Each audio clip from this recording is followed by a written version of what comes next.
buri muntu wese wikunda kandi akifuriza ibyiza aba yumva yakubaka ubuzima bwe ku buryo azageza igihe runaka yasubiza amaso inyuma akavuga ati mu by'ukuri nabayeho ese n'abazankomokaho nzabasigira umurage muzima kugeraho usugira ngo birikora ashwida hari runaka ugomba kuba wakora kugira ngo wubake ubuzima bw'inzozi zawe. Ese waba wifuza kumenya iri banga?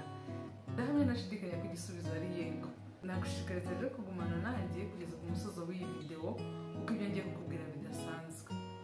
Ndagusuje aho uherereye hose ukurikiye Kibelinka TV, by'umwihariko wahisemo gukora ikiganiro cy'uyu munsi. Muhaye ikaze bamikazi. Nitwa Diane, ndi umunyamwuga mu bijyanye n'itangazamakuru n'itumanaho, nkaba mbifitemo uburambe bw'imyaka irenga 8 ndetse n'impamyabumenyi ya kaminuza y'icyiciro cya mbere A0. Nashinze Kibelinka TV umunyarwandakazi aho ari hose agira amakuru ahagije ku bijyanye n'imibanire, ubukungu ndetse no kwiyitaho. Iyo utarakanda kuri subscribe nagushishikariza kubikora aka kanya kugira ngo utazashikanwa n'ibiganiro byiza turi kugutegurira. Tutizimye mu magambo, reka twinjire byimbitse mu insanganyamatsiko y'uyu munsi.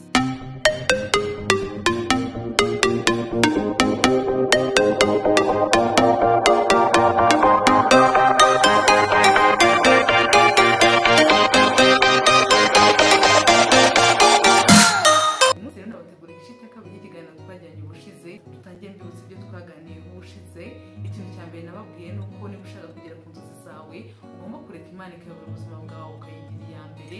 Ikindi cya kabiri ni ukumenya uwo uri we ukisobanukirwa, ukamenya ibyo ukunda, ukamenya ibyo wanga, mbese ukabaho nkawe ubwaweho kugira ngo ubeho nka buri wese. Ikindi cya gatatu ugomba kumenya impano ikurimo warangiza ugatangira kuyibyaza umusaruro. Ikindi cya kane nababwiye ni uko ugomba kwirinda amagambo y'abantu guca intege, ahubwo ugaharanira gutekereza ibyiza, ugaharanira kureba ibigufitiye umumaro. Ikindi cya gatanu nababwiye ni ugutunganya gahunda z'ibikorwa byawe zikagendera ku murongo uganisha ku byo wifuza kugeraho. Igice cya kabiri cy'uyu munsi rero ngiye kubagezaho izindi ngingo 5 ukwiye gukoresha kugira ngo ugere ku nzozi zawe. Ikintu cya mbere rero aricyo cya gatandatu ugomba gukora ni ukwitoza kudaheranwa n'amateka cyangwa ibintu bibi byakubayeho.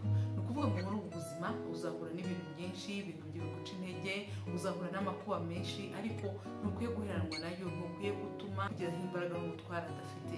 Ibyo ni ibihe umuntu aba agomba gucamo, ariko bitari ibihe bigomba guhoraho, kuko imbere hagomba kuba hari ibyiza n'ibindi bikazongera bigasimbana n'ibindi bibi, ukabinyuramo ukikomereza. Rero ushobora kuba wabuze umugabo, ushobora kuba wahemukiwe n'umukunzi, ushobora ingorane nyinshi muri ubu buzima, ariko nta na kimwe ugomba kwemera ko kiguherana. Ugomba guhita wiga isomo rishatse kukwigisha, warangiza ugatera intambwe ijya imbere, ukubaka ubundi buzima bushya. Ikintu cya karindwi rero ugomba gukora ni ukwirinda ibirangaza. Muri iyi si hari ibintu byinshi biba bishaka kuturangaza, kudutesha umwanya.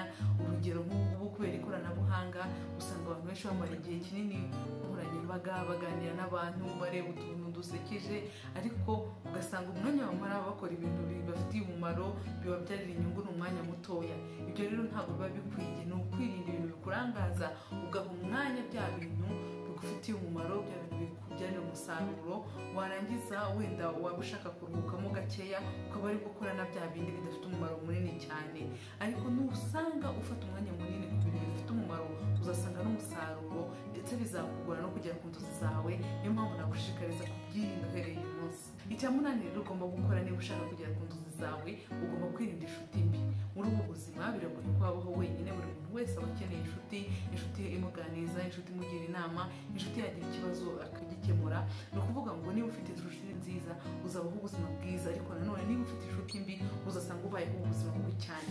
Ni ukuvuga ngo ni mu gihe uri guhitamo inshuti, ugomba guhitamo za nshuti zikwigisha cyangwa zikuganiriza ku byiza, zikuganiriza iby'iterambere. Za nshuti uvuga uti uyu muntu aranganisha heza. Irinde za nshuti zikujyana mu biyobyabwenge, za nshuti zikujyana mu businzi, za nshuti zikubwira amagambo agukomeretsa. Ahubwo uhitemo za nshuti nziza, inshuti zikubwira amagambo agukomeza, za nshuti zikugira inama zikubaka, za nshuti uzavuga uti uyu muntu koko twabanye muri uru rugendo yaramfashije. Amahitamo ni ayawe, hitamo neza aka kanya. Wirinde niba hari uzi mu buzima bwawe inshuti zawe zuganisha mu bibi, nagushishikariza guca umubano nabo guhera uyu munsi, aho ugatangira kubaka umubano n'abantu babandi bazima, za nshuti nzima, kuko nazo zirahari muri ubu buzima. Ikintu cya 9 rero ugomba gukora niba ushaka kugera ku nzozi zawe, ita ku buzima bwawe bwite. Ni ukuvuga ngo ugomba kwirinda ikintu cyose cyakwangiriza ubuzima. Ubu buzima ni impano twahawe na Rurema. tuba tugomba gusigasira ukayirinda icyabuhungabanya ukagerageza uko ushoboye kose. Hari ibintu bishobora kukugeraho, urugero uburwayi, impanuka utabigizemo uruhare, ariko hari n'ubushobozi Imana yaduhaye ibyo tugomba gukora, ugomba kwikorera ubwawe ukavuga uti mu bungubu nakoze imyitozo ngororamubiri, nariye neza, ntabwo yiyahuje ibisindisha, ntabwo nagiye mu biyobyabwenge. Ibyo byose biza bikwangiriza ubuzima, ugomba kubyirinda, ahubwo ukihatira gukora bya bindi bituma ubuzima bwawe burushaho kuba bwiza. Ukavuga uti ngomba kumenya ko buri munsi nanyweye amazi ahagije, nariye indyo yuzuye, ngomba kumenya ko nirinze ibintu byose byantera indwara zitari ngombwa. Warangiza ukareba ukuntu ugira imbaraga, bigatuma ubasha gukora kugira ngo ugere kuri za nzozi zawe mu gihe cyihuse. Icya cumi rero ari nacyo cya nyuma, utoze kugira umuco wo guhora ushaka kumenya. Ni ukuvuga ngo ugomba guhora ufite inyota yo kumenya ibintu runaka, ugahora ushakisha amakuru uciye kuri Google. Niyo mpamvu ngushishikariza guhora wibaza ibibazo runaka, ukamenya ubumenyi ukeneye kwiyungura mu buzima bwawe. Nubwo waba ufite impamyabumenyi ya kaminuza, hari ibintu byinshi mu buzima tuba dukeneye kumenya. Ushobora kwiga ibijyanye n'iby'ubukungu, ukiga uburyo wajera amafaranga yawe, ushobora kwiga uburyo wateka neza, uburyo wakwita ku ruhu rwawe. Hari ubumenyi bwinshi buri kuri iyi si, niyo mpamvu ngushishikariza kugira inyota yo guhora wiga wiyungura ubumenyi. Nabyo bindi wize muri kaminuza, ntabwo ubumenyi buba bugarukiye aho ngaho, wakwihugura. Hari ibintu byinshi wakwiyungura, kuko ubuzima ntabwo ari ikintu gihora aho ngaho kiri statique, ahubwo ubuzima n'urugendo, kugenda tugira ibintu twiyungura umunsi ku wundi. Navuga ko tugeze ku musozo w'ikiganiro cyacu, nagushishikariza kutwandikira hano hasi muri comment, ukatugezaho igitekerezo cyawe ku nsanganyamatsiko twaganiriyeho uyu munsi. Gusa kandi watugezaho n'igitekerezo cy'ibyo wifuza ko twaganira mu ngingo z'ubutaha. Ibitekerezo byawe ni ingirakamaro, turafata umwanya tubisume ndetse tunabasubize. Ikindi kandi niba utarakanda kuri subscribe ndetse no kuri like, nagushishikariza kubikora aka kanya kugira ngo utazacikanwa n'ibiganiro byiza tubateguriye. Reka rero mbabwire ngo naho utaha tuzasubira. Mwakoze kubana nanjye.